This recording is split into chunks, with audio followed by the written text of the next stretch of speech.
Hey everyone, how's it going? Welcome to NoDQ&A video right here on NoDQ.com, as well as the YouTube channel and NoDQ&A videos affiliate ringsidenews.com. NoDQ.com has got you covered for WWE Money in the Bank this Sunday. I will be doing live results coverage on the website. WWE Money in the Bank could very well turn out to be WWE's biggest pay-per-view of 2016, and WWE has said before, it could come true this Sunday.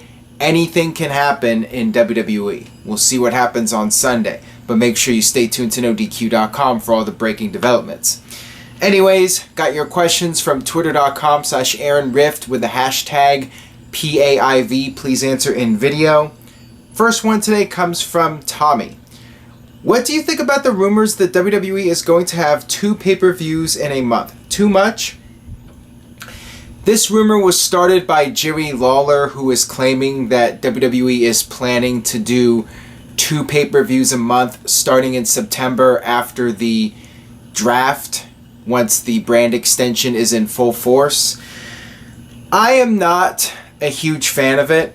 I think that the WWE product is already oversaturated enough as it is. There's already too much television to watch, and the only people that are going to watch every single hour of WWE programming every week are your most diehard fans, and I think it's just going to turn off more casual fans than anything else.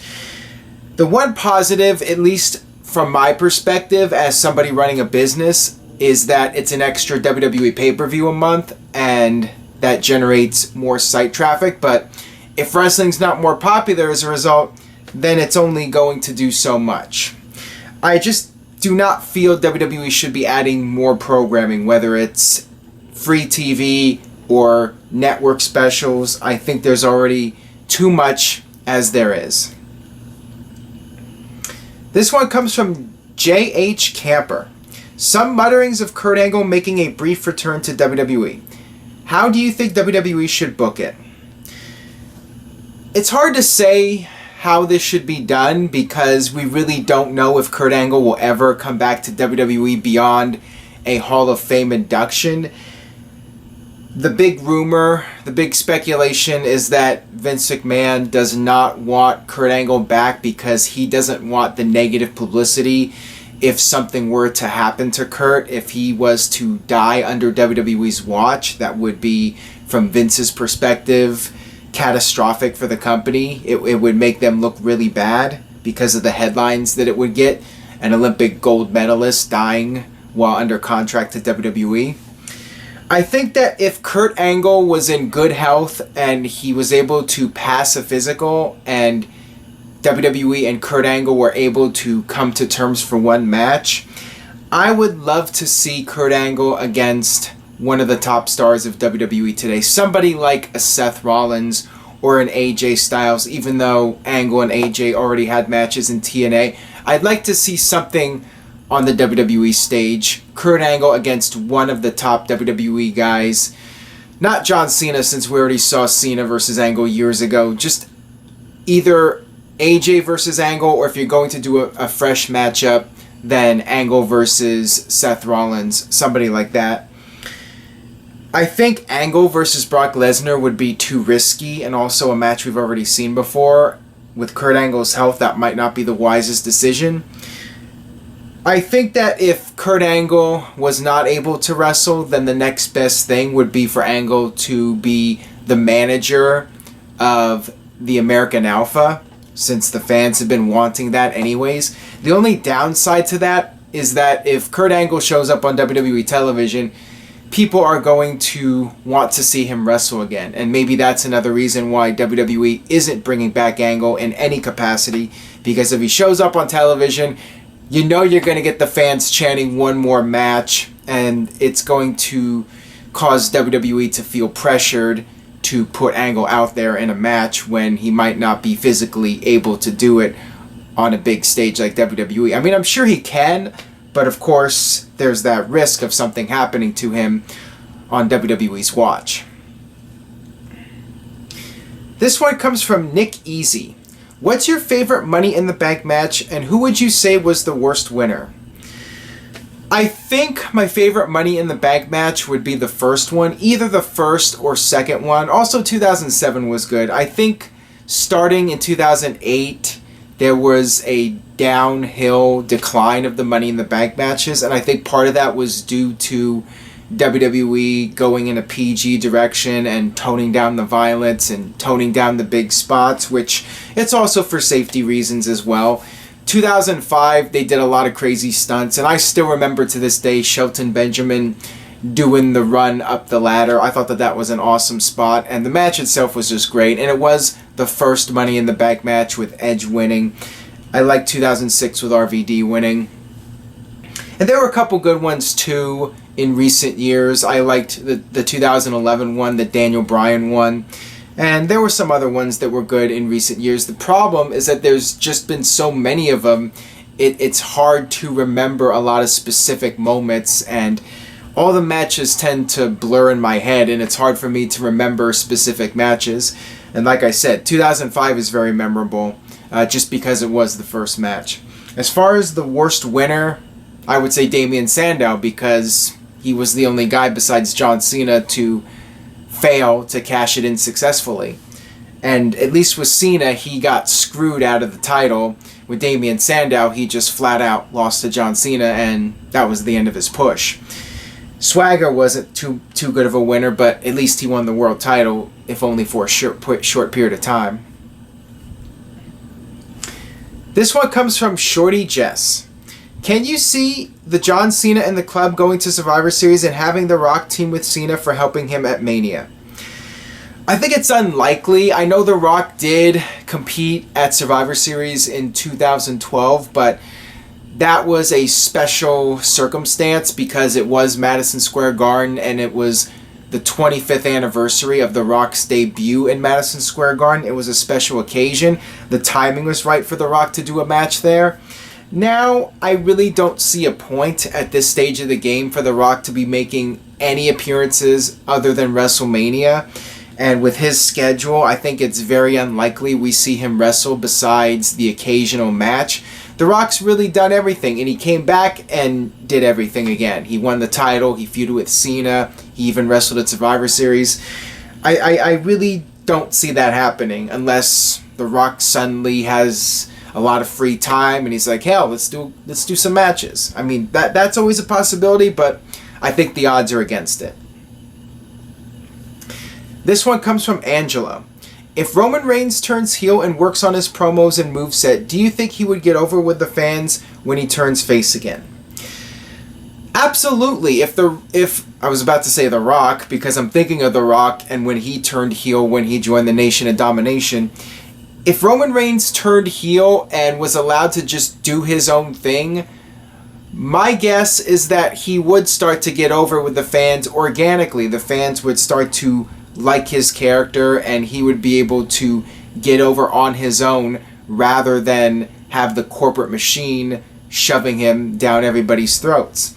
I think that would definitely help his career in the long run for him to turn heel and let him just go out there and do his own thing and let the creative juices flow.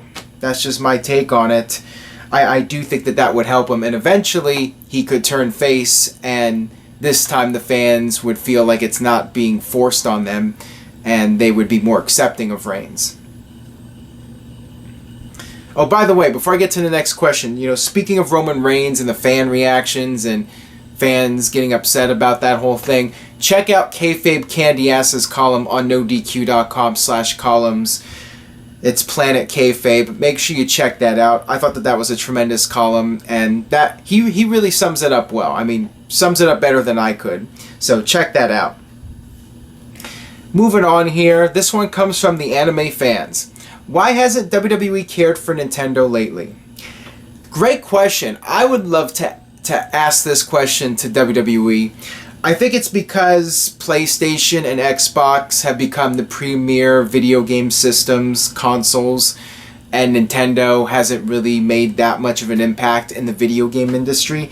Although the interesting thing is that Nintendo gears more towards younger people. It's more geared towards families, and because of that, You would think WWE, as this PG company trying to draw in the kids, they would have their game on a family-friendly console like Wii U. I really do not understand that. I have no idea, other than what I just said, why WWE doesn't have the video games on Nintendo. It might be a licensing issue.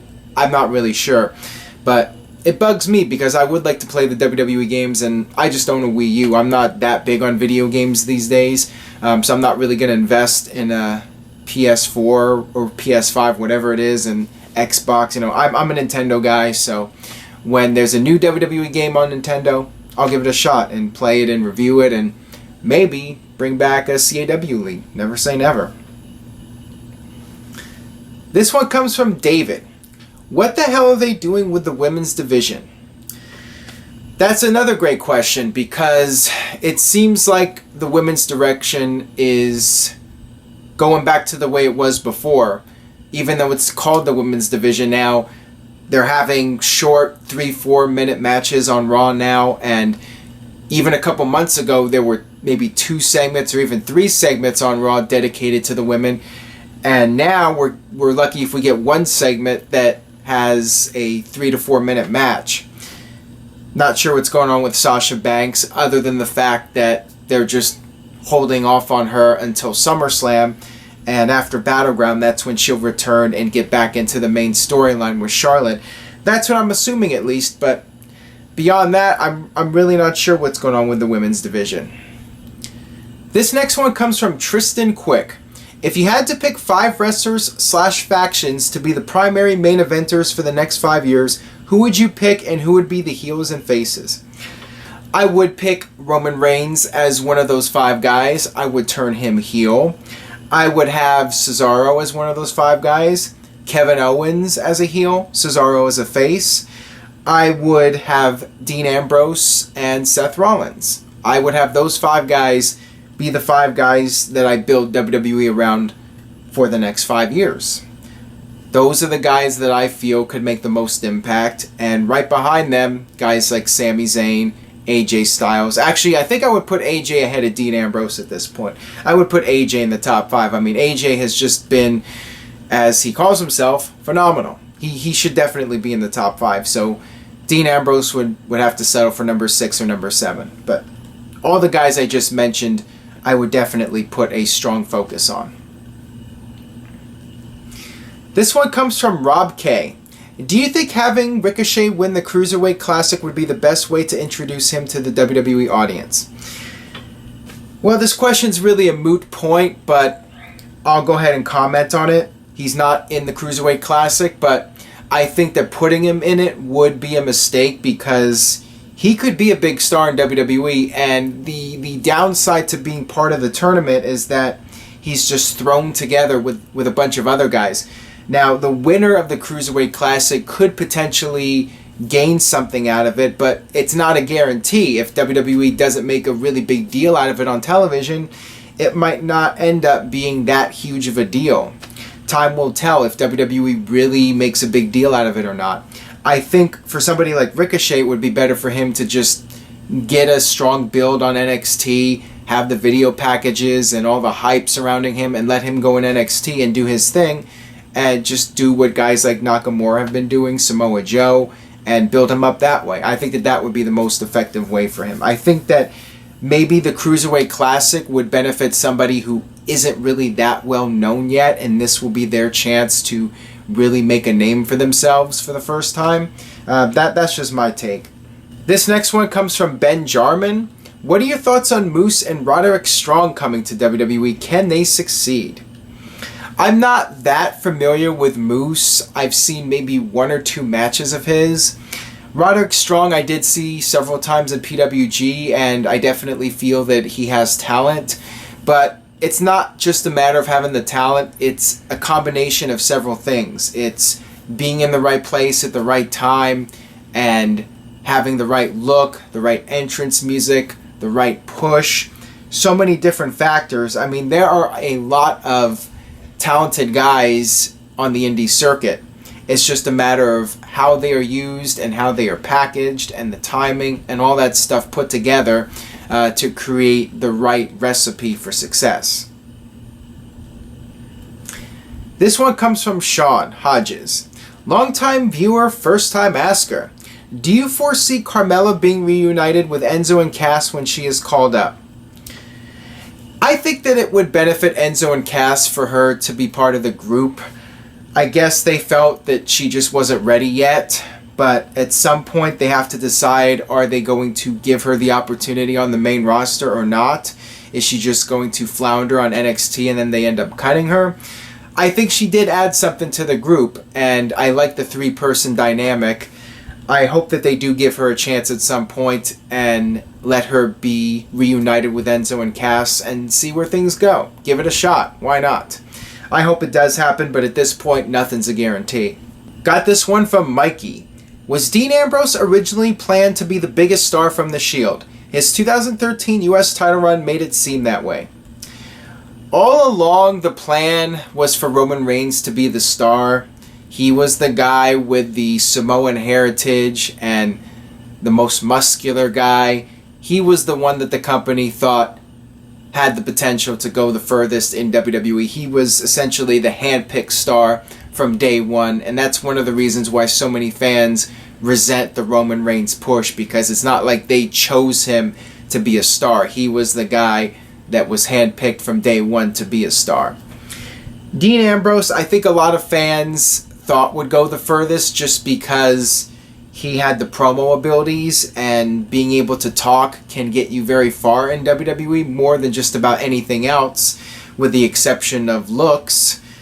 Dean Ambrose could talk, and I think a lot of people saw him as a guy that could wrestle and talk, and because of that, it's a winning formula for him to succeed in WWE, which he has. He has no doubt had a solid run in WWE. All three of them have. Ambrose hasn't gotten to the level of Rollins or Reigns yet as far as being WWE champion goes, but we'll see what happens. Anything is possible. He could eventually get to the top. We'll have to see. This one comes from the Daniel Allen. Who would you say has had the most successful post-in-ring wrestling career, excluding Rock, and why? I would have to go with Batista, because he's pretty much been the most successful actor after The Rock. I mean, Hogan never really did much after wrestling. He did do his movies in between runs, and none of them were that successful. But you're talking about post-in-ring. Austin did some movies, but nothing at the level of Batista. I mean, Guardians of the Galaxy was a huge box office hit, and Batista had that role in the James Bond movie, and Batista's done really well for himself. He has gotten to the level where he doesn't need WWE anymore. He can make a living doing movies now. I mean, that is how successful things have gone for him in Hollywood. He can do his own thing, and he can say what he wants on Twitter, and he doesn't have to be concerned with any repercussions because he's making money. He doesn't need WWE. And he's one of the few guys that can get away with that. Got this one from Ahead of the Game. Hey Aaron, with the brand split approaching, do you think that the IC and US titles will finally gain more significance? I get this question about the IC title and the US title. If something happens, will the IC and US titles get elevated? And I get this about various different things over the years. Unless the writing changes or the booking philosophy changes, no, it's not going to make any sort of difference long term. Maybe in the first month, there might be a renewed push for the IC and US titles, but then after that, it's just going to go back to the same pattern that we've seen time and time again. Unless somebody is very serious about changing the prestige of the titles and doing more to make them mean something, then nothing's really going to change. Alright, that'll wrap it up for this edition of NoDQ&A video. Make sure you check out my Money in the Bank predictions with good old JM Jeff Meacham. Stay tuned to NoDQ.com for the latest breaking news regarding Money in the Bank, and I will see you guys next time.